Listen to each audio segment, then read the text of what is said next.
the line for you between masculinity, which I will always defend, and which I agree with? I think a lot of women like men to be masculine, and what has become known as toxic masculinity. And the reason I ask you is that you are engaged in that debate with men all the time. Where is the line for you where men shouldn't cross, where the behaviour should be kept within a line? Please define toxic masculinity. Well, you tell me what you think it crosses a line from being a masculine, good man to a bad man. There's no such thing as too much masculinity if it's genuinely masculine. Genuine masculinity is not out here to hurt people. It's absolutely the opposite. It's out here to protect. And when bad things happen, they call traditionally masculine men. If you need a firefighter, you need a masculine man. When you call the police because of the problem you have, you want masculine men. And as soon as a woman or a man is in trouble, when you look for backup, you look for masculine men. And masculine men have a duty to provide and protect those they care about. We have a duty to do things we don't feel like doing because we know we're supposed to do them.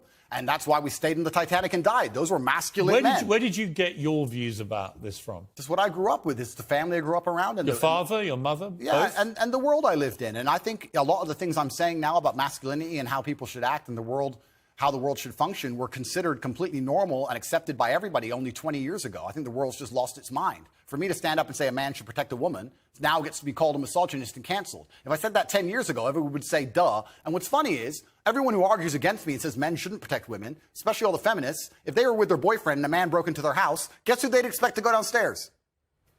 Who do you think? Think they go themselves? Are they going to Afghanistan? No, we send men to do these things. So well, we send women in the armed forces too.